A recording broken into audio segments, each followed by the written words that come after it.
Hello everyone. आज हम सभी लोग मानव आनुवंशिकी वंशागतियों विविधता के सिद्धांत के भाग 12 पर डिस्कस करेंगे।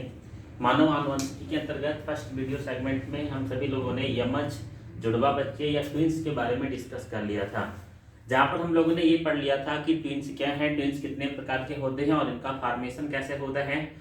उसी समय मैंने आपको ये समझाया था कि मानव आनुवंशिकी को दो वीडियो सेगमेंट में हम क्लियर करेंगे। पहले वीडियो सेगमेंट में हम ट्विंस के बारे में डिस्कस करेंगे और दूसरे वीडियो सेगमेंट में हम वंशावली विश्लेषण या पेडिग्री एनालिसिस के बारे में डिस्कस करेंगे। तो यहाँ पर देख लेते हैं, मानव आनुवंशिकी को हम दो भागों में पढ़ सकते हैं। गाल्टन ने और अन्य वैज्ञानिकों ने जब मानव आनुवंशिकी का अध्ययन किया तो गाल्टन ने और अन्य वैज्ञानिकों ने मिलकर मानव आनुवंशिकी को दो मेथड से, दो विधियों से बताया कि हम इनके द्वारा मानव आनुवंशिकी पर डिस्कस कर सकते हैं। पहला बताया था जुड़वा बच्चे, ट्विंस या ठीक है, किसी भी सियामीज या मोनोजाइगट, हेट्रोजाइगस या टाइप्स ऑफ ट्विंस की वंशागति का अध्ययन करके जान सकते हैं। और दूसरा बताया था वंशावली विश्लेषण या पेडिग्री एनालिसिस का हम अध्ययन कर सकते हैं। तो आज की वीडियो सेगमेंट में हम ये क्लियर करने जा रहे हैं कि पेडिग्री एनालिसिस या वंशावली विश्लेषण क्या है। इसके पहले हम थोड़ा सा आपको बेसिक बातें समझा देते हैं। पेडिग्री एनालिसिस का मतलब क्या होता है। आपने एक ठीक है विशेष प्रकार का ठीक है नाम सुना होगा अपने जीवन में, कुंडली का निर्माण करना, मानव जीवन की जन्म कुंडली बना लेना। तो आज हम इस पेडिग्री एनालिसिस में ये क्लियर करेंगे कि किसी भी ठीक है रोग की वंशागति, जैसे गाल्टन ने ये देखा था कि मानव जीवन में कुछ ऐसे रोग, ऐसी डिजीजें हैं जो एक पीढ़ी में क्रोमोसोम पर जीन्स के रूप में उपस्थित हो जाती हैं, जिन्हें हम linked sex links, x link से गुणसूत्र पर पाई जाने वाली जीननी विकारता कहते हैं। और ये गुणसूत्र पर जब जीन ट्रांसफर हो जाते हैं तो कई पीढ़ियों तक लगातार ट्रांसफर होते रहते हैं और अनेक पीढ़ियों में रोग उत्पन्न कर सकते हैं। पहले वीडियो सेगमेंट में मैंने ये भी आपको बताया था कि मानव के वंशागति का अध्ययन करना या बार बार इनके वेरिएशन का अध्ययन करना संभव नहीं हो पाता है, क्योंकि कुछ कारण हो जाते हैं जिनमें हम इनका लैब प्रयोग नहीं कर सकते हैं, या मानव का जीवन बहुत ही ठीक है बड़ा होता है जिनमें हम इनके जीवन चक्र का वर्णन नहीं कर सकते हैं और कई पीढ़ियों का अध्ययन नहीं कर सकते। मेंडल ने जो कार्य मटर के पौधे पर किया था वो आसान था, क्योंकि मटर का पौधा एक ऐसा प्लांट है जो एक वर्ष में अपनी लाइफ साइकिल कंप्लीट कर लेता है, 3 से 4 महीने में ही। तो मेंडल ने कई पीढ़ियों का अध्ययन कर लिया था। अब हम किसी मनुष्य के रोगों का ट्रांसफर कैसे हो रहा है इसको तब जान पाएंगे जब हमें पेडिग्री एनालिसिस के द्वारा पूरा नॉलेज होगा। तो फर्स्ट ऑफ ऑल देखें, गाल्टन ने मानव में होने वाले कुछ रोगों के वंशागति के बारे में, जैसे अधिक रक्तस्राव, हीमोफीलिया रोग या वर्णांधता, ठीक है, जिसे कलर ब्लाइंडनेस कहते हैं, इन रोगों के बारे में अध्ययन किया और फिर उसके बाद पेडिग्री एनालिसिस के बारे में अच्छे से लोगों को समझाया। पेडिग्री एनालिसिस क्या है उसके पहले हमें यह जान लेना है कि पेडिग्री एनालिसिस के लिए कुछ विशेष प्रकार के सिंबल, कुछ विशेष प्रकार के स्वरूपों का उपयोग किया जाता है। वो क्या है तो देखेंगे बोर्ड पर। अगर पेडिग्री एनालिसिस में एक स्क्वायर बना हुआ है, उसके अंदर कोई कलर्ड फिल नहीं है, तो वह मेल को इंडिकेट करता है। मतलब पेडिग्री एनालिसिस में अगर स्क्वायर बनाया गया है तो वह नर को प्रदर्शित करता है। पेडिग्री एनालिसिस में अगर एक वृत्त बना हुआ है जिसके अंदर कलर्ड फिल नहीं है तो वह मादा को प्रदर्शित करता है। अगर स्क्वायर बना है तो नर को प्रदर्शित करेगा, मादा को अगर वृत्त बनाया गया है तो प्रदर्शित करेगा। अगर एक स्क्वायर को एक वृत्त के साथ मेल्ट कराया गया, जोड़ा गया है, इसका मतलब इन दोनों के बीच मैटिंग हुई है। अगर एक स्क्वायर को एक वृत्त के साथ डबल एरो करके जोड़ा गया, इसका मतलब मेटिंग बिटवीन, यानी इनके साथ पूर्णतया मेटिंग हो चुकी है। दोबारा सुनेंगे, अगर स्क्वायर है तो मेल को इंडिकेट करेगा, अगर वृत्त है तो फीमेल को इंडिकेट करेगा। अगर एक स्क्वायर को एक वृत्त से एक एरो से जोड़ दिया गया है तो मेटिंग हो चुकी है, और अगर दो एरो से जोड़ दिया गया है तो हमेशा के लिए मेटिंग हो चुकी है, यानी मेटिंग बिटवीन। अगर किसी एक एरो को क्रॉस करके दो वृत्त बनाए गए हैं, इसका मतलब ये मोनोजाइगोटिक ट्विंस हैं, यानी समरूपी जुड़वे बच्चों का निर्माण हुआ है।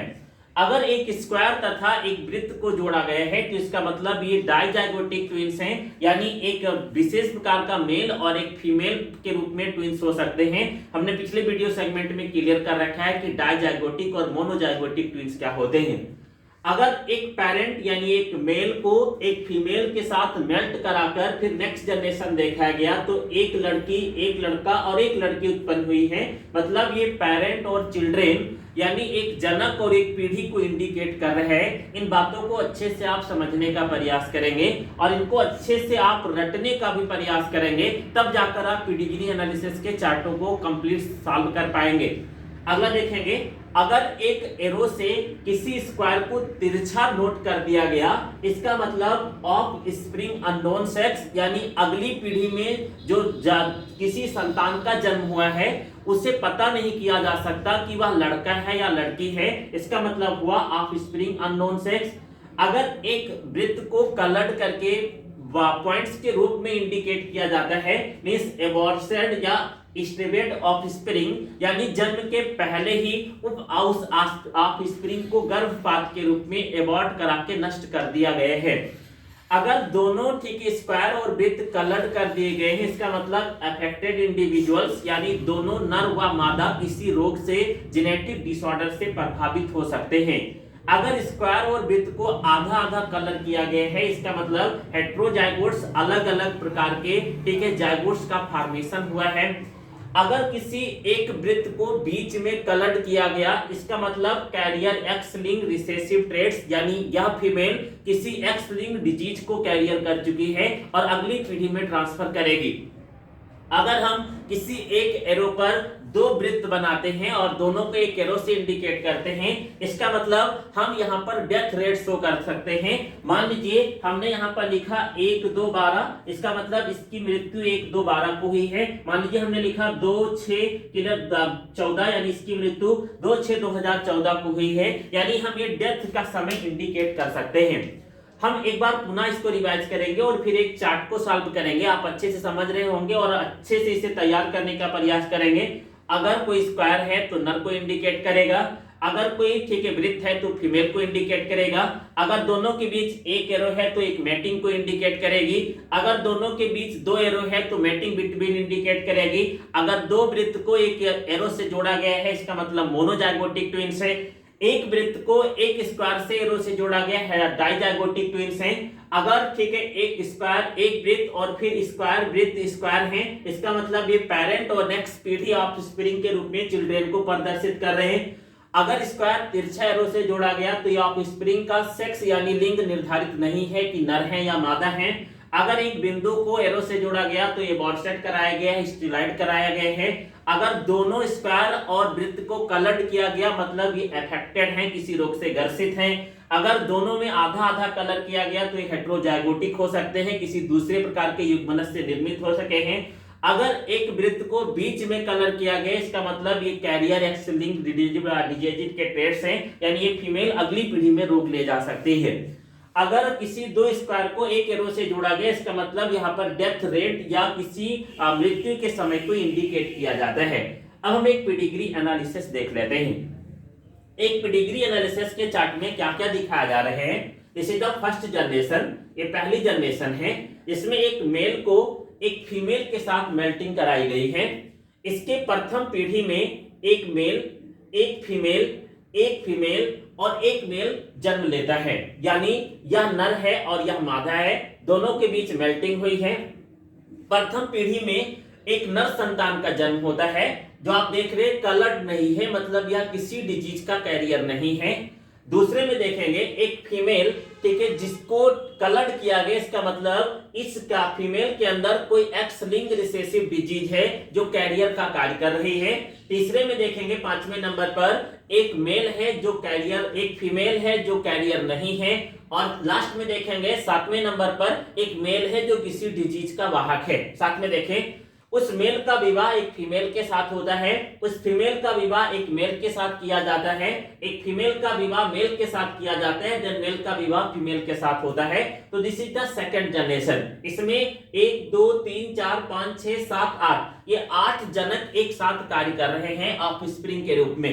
देन प्रथम पीढ़ी से सेकंड के बाद थर्ड पर आते हैं। पहले वाले पर इस मेल का जब फीमेल के साथ मैरिड होता है, यहाँ कोई डिजीज ऐसी नहीं है जो कैरियर के रूप में कार्य कर रही है, तो पहले मेल और मेल के बाद में जो नया संतान उत्पन्न होता है वह अननोन सेक्स होता है, यानी फर्स्ट सेकंड थर्ड फोर्थ ये चौथी पीढ़ी पर एक अननोन सेक्स बिना लिंग के निर्धारण वाले संतान का जन्म होता है। दूसरे वाले पर अगर आते हैं, या फीमेल कैरियर है जिसका मेल के साथ विवाह होता है, तो अगली पीढ़ी में 5वें नंबर पर जो ऑफस्प्रिंग उत्पन्न होती है वह फीमेल होती है और वह भी रोग को कैरियर करके अगली पीढ़ी में ट्रांसफर करती है। कल्पना करें इसे वर्णांधता थी तो ये फीमेल भी वर्णांध होगी, देन मेल सिंपल होगा और इसके बाद जो संतान उत्पन्न होगी वो मोनोजाइगोटिक ट्विंस के रूप में, यानी दो संतान या तो नर या तो मादा के रूप में उत्पन्न होंगे। This is the second generation. इसके बाद आगे देखते हैं, इससे जो दूसरा मेल उत्पन्न हुआ उसमें फीमेल कैरियर है और उसमें एक मेल फीमेल समान और एक मेल कैरियर उत्पन्न हो जाता है। इसी प्रकार अगर हम तीसरे पर आते हैं तो फीमेल का विवाह मेल के साथ, देन एक मेल उत्पन्न होता है जिसका पुनः फीमेल उत्पन्न होती है जिसका पुनः विवाह मेल के साथ होता है और यहाँ पर डाइजाइगोटिक ट्विंस का फॉर्मेशन होता है। अगली पीढ़ी पर आते हैं, एक फीमेल मेल के साथ मेल्ट करेगी, देन इसके बाद में 4 संतानें उत्पन्न होंगी, एक फीमेल, एक मेल, एक फीमेल और एक मेल। ये सारे सामान्य होंगे, किसी में रोग का ट्रांसफर नहीं हो रहा है। तो यहाँ पर देखिए, अगर पूछा जाए कि किस प्रकार की पिडेग्री है तो दिस इज कैरियर पिडेग्री और the recessive pedigree because female female female male male और देन कई ऐसे डिजीज कैरेक्टर्स दिखाई दे रहे हैं जो पीढ़ी दर पीढ़ी ट्रांसफर हो रहे हैं। तो this is the pedigree analysis. पूरा मैं एक बार रिवाइज कर देता हूं, आप किसी भी चार्ट को अच्छे से सॉल्व कर सकते हैं।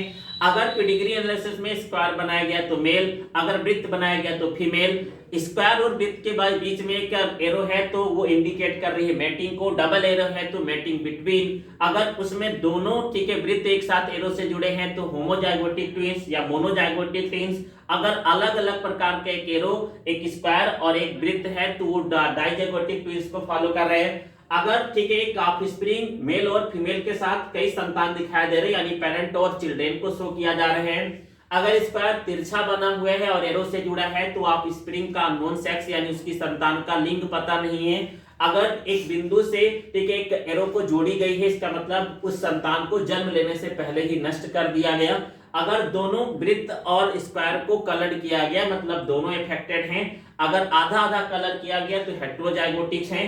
अगर एक वृत्त को बीच में कलर किया गया, बिंदु से दर्शाया गया तो ये एक्स लिंक्ड कैरियर डिजीज के रूप में कार्य कर रही है। और अगर दो वृत्त को एक साथ जोड़ा जाता है तो वह डेथ रेट को इंडिकेट किया जा सकता है। तो this is the pedigree analysis and this is the second topic of human genetics. आपको अच्छे से समझ में आ गया होगा। धन्यवाद।